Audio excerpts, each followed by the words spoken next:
Assalamualaikum warahmatullahi wabarakatuh. Apa kabar teman-teman? Semoga hari ini semua teman-teman dalam keadaan sehat ya. Oke, hari ini kita bertemu lagi di mata kuliah pengetahuan bisnis. Dan hari ini kita akan mempelajari tentang time value of money. Oke, jadi saya akan menjelaskan dulu tentang time preference. Jadi time preference itu merupakan suatu referensi waktu atau skala waktu yang dimana uang saat ini itu lebih berarti dari uang masa yang akan datang. Pemikiran tersebut secara ekonomi didasarkan atas alasan-alasan sebagai berikut ini. Yang pertama, alasan inflasi, yaitu dengan adanya tingkat inflasi akan dapat menurunkan nilai mata uang. Yang kedua, adanya alasan konsumsi, yaitu bahwa dengan uang yang sama apabila dikonsumsikan akan memberikan tingkat kenikmatan yang lebih dibandingkan dengan jika dikonsumsikan di masa yang akan mendatang. Yang ketiga adalah alasan risiko penyimpanan, yaitu bahwa dengan adanya suatu risiko yang tidak diketahui di waktu yang akan datang, maka praktis nilai uang di masa yang akan datang memerlukan jumlah yang cukup besar. Nah, selanjutnya ada manfaat nilai waktu uang. Manfaatnya yaitu membuat keputusan. Yang pertama ada struktur keuangan, ada lease atau beli, ada pembayaran kembali obligasi, lalu ada teknik penilaian surat berharga dan permasalahan biaya modal. Nah, selanjutnya di sini teman-teman bisa lihat ya, di sini ada bunga tetap. Nah, bunga tetap itu bunga yang dihitung berdasarkan nilai pokok yang sama dan tingkat bunganya dalam bentuk persen yang sama setiap waktu. Di sini teman-teman bisa lihat, di sini ada formulanya yaitu B sama dengan M kali L kali P dibagi 100, di mana B merupakan besarnya keseluruhan bunga sama dengan M adalah besarnya pinjaman dikali L adalah jumlah tahun atau bulan, dikali P adalah tingkat persen bunganya. Jadi berapa persen bunganya itu kan. Baik, kita langsung masuk di contoh soalnya aja. Jadi di sini ada soal perusahaan memutuskan meminjam uang ke bank untuk membiayai suatu pembangunan gudang yang baru sebesar $500.000 dengan bunganya itu 12% per tahun dan dalam jangka waktu 2 tahun serta akan diangsur sebanyak 4 kali. Berapa besarnya bunga yang harus dibayar dan berapa total uang yang harus dibayarkan kepada bank? Jawabannya kita memakai rumus B sama dengan M kali L kali P dibagi dengan 100, di mana M-nya adalah $500.000 dikali dengan L-nya adalah 2 ya. 2 adalah 2 tahun ya. Lalu P-nya 12 ya. 12% dibagi dengan 100, hasilnya adalah $120.000. Jadi bunga yang harus dibayarkan selama 2 tahun itu sebesar $120.000. Nah, sedangkan total uang yang harus dibayarkan adalah F sama dengan M dikali 1 plus L kali P, di mana M-nya adalah $500.000 ya, sama seperti di atas ini. Lalu dikali dengan 1 ditambah L-nya adalah 2 dikali dengan P-nya adalah 2%, hasilnya adalah $620.000. Selanjutnya kita masuk ke konsep dasar dari time value of money. Jika nilai nominalnya sama, uang yang dimiliki saat ini itu lebih berharga daripada uang yang akan diterima di masa yang akan datang. Jadi lebih baik menerima $1 juta itu sekarang daripada menerima uang yang sama, yaitu $1 juta tetapi di 1 tahun lagi. Lebih baik membayar 1 juta 1 tahun lagi daripada membayar uang yang sama sekarang. Sebagai contohnya, di sini misalkan jika 10 tahun yang lalu itu 1 juta, Anda bisa membeli satu motor Honda produk Astra misalnya ya. Nah, maka sekarang dengan jumlah uang yang sama kita itu hanya bisa membeli 2 rodanya aja.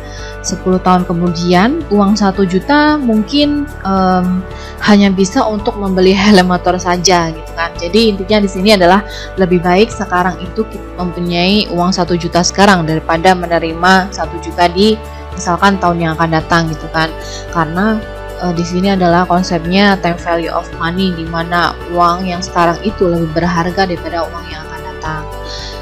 Jadi time value of money atau dalam bahasa Indonesianya itu disebut dengan nilai waktu uang adalah suatu konsep yang menyatakan bahwa nilai uang sekarang akan lebih berharga daripada nilai uang masa yang akan datang, atau suatu konsep yang mengacu pada perbedaan nilai uang yang disebabkan karena adanya perbedaan waktu.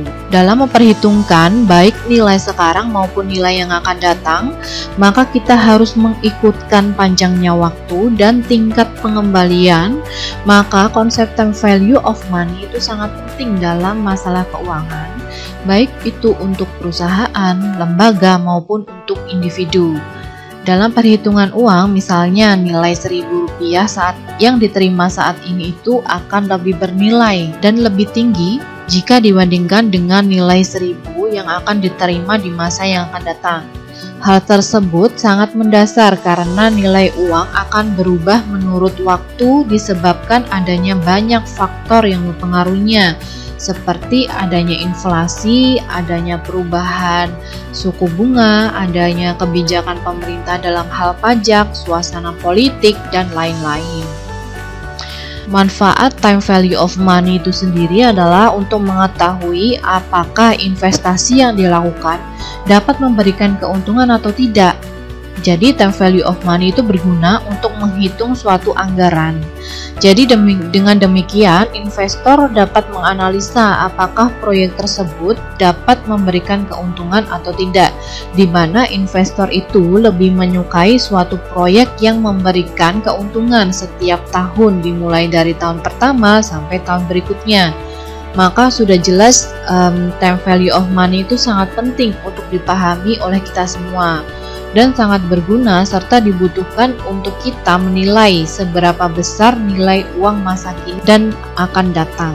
Jadi di sini kita juga tahu ya bahwa konsep time value of money ini sebenarnya ingin mengatakan kepada kita bahwa jika kita itu punya uang sebaiknya diinvestasikan sehingga nilai uang itu tidak menyusut dimakan oleh waktu. Karena jika uang itu kita diamkan nih ya, kita taruh di bawah bantal, di lemari, di brankas ataupun di saku ya, maka uang itu tidak akan bekerja. Nah, karena nilainya itu semakin lama akan semakin turun. Berbeda ketika kita menyekolahkan ya, istilahnya kayak seperti kita misalkan kita sekarang punya uang ya 100.000 kita depositokan atau kita tabung di bank atau kita akan ikutkan di saham atau kita investasikan ke emas, juga akan nilainya akan terus bertambah karena saham maupun emas itu tidak akan nilainya itu semakin lama semakin turun, tetapi sebaliknya dia akan semakin lama semakin naik gitu ya. Oke, kita langsung masuk aja di 6 rumus utama. Yang pertama ada nilai yang akan datang atau future value.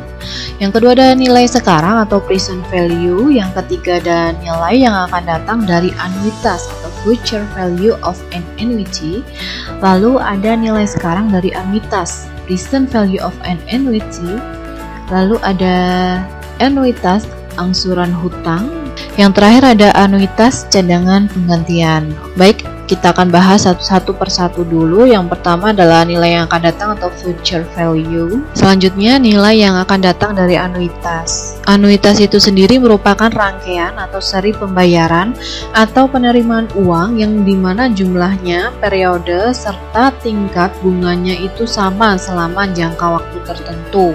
Annuity dapat dihitung menggunakan konsep future value annuity dan present value annuity.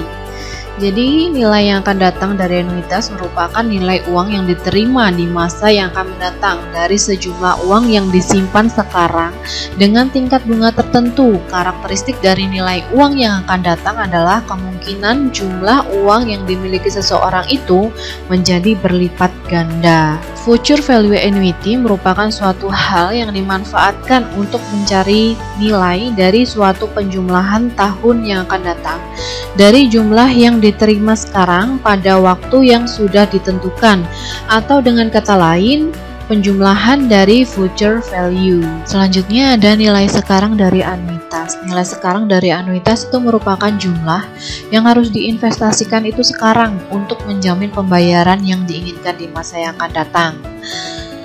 Nilai sekarang dan nilai masa depan istilah yang kerap digunakan dalam kontrak anuitas. Nilai sekarang dari anuitas merupakan jumlah yang harus diinvestasikan sekarang ya. Investasi keuangan yang menghasilkan pembayaran reguler untuk periode waktu tertentu biasa disebut dengan anuitas. Nah, di zaman yang modern ini, anuitas paling sering dibeli melalui perusahaan asuransi atau perusahaan jasa keuangan. Nilai sekarang jumlah uang yang harus diinvestasikan untuk mencapai tujuan yang akan datang, sedangkan nilai masa depan jumlah rupiah yang akan bertambah seiring waktu ketika jumlah itu diinvestasikan. Jadi, nilai sekarang jumlah yang harus diinvestasikan untuk mewujudkan nilai masa depan. Tergantung pilihan investor juga, anuitas bisa menghasilkan pengembalian tetap ataupun variabel. Ketika membeli anuitas, perusahaan asuransi itu mengambil sejumlah uang di muka dan menginvestasikannya, dikurangi dengan biaya yang dikenakan. Investor sebagai imbalannya akan menerima sejumlah uang yang akan disepakati secara berkala selama periode waktu tertentu. Lalu ada berbagai pengaturan yang akan bisa dilakukan. Pembayaran dapat dimulai segera atau mungkin ditunda ke masa yang akan datang ketika investor itu siap untuk pensiun. Beberapa membayar sampai kematian penerima sehingga menggeser resiko umur dari penerima ke perusahaan asuransi. Nilai sekarang dan nilai masa depan itu tergantung pada banyaknya variabel individu. Semua keputusan ini mempengaruhi jumlah tepat yang akan diterima oleh penerima dengan pembayaran anuitas bulanan. Perhitungan nilai sekarang dengan yang masa akan datang mengasumsikan anuitas reguler dengan tingkat pertumbuhan yang tetap. Banyaknya kalkulator online itu menentukan nilai sekarang dan masa depan dari suatu anuitas, mengingat tingkat bunga, jumlah pembayaran, dan berapa lamanya. Nah, dengan menggunakan tingkat bunga, jumlah pembayaran yang diinginkan, dan jumlah pembayaran perhitungan nilai sekarang. Baik, dari mata kuliah hari ini, kita bisa dapat simpulkan bahwa time value of money merupakan sebuah fakta bahwa suatu nilai uang yang kita miliki sekarang itu lebih berharga daripada nilai uang yang kita punya di masa yang akan datang. Perlu diketahui juga bahwa semakin besar nilai bunga secara relevan, maka semakin besar pula selisih di antara nilai uang saat ini dan nilai uang masa akan datang. Baik, hari ini saya cukupkan sekian. Jika teman-teman ada pertanyaan, teman-teman bisa langsung WA Japri saya. Mohon maaf jika ada kesalahan. Terima kasih atas perhatian dan waktunya. Wassalamualaikum warahmatullahi wabarakatuh.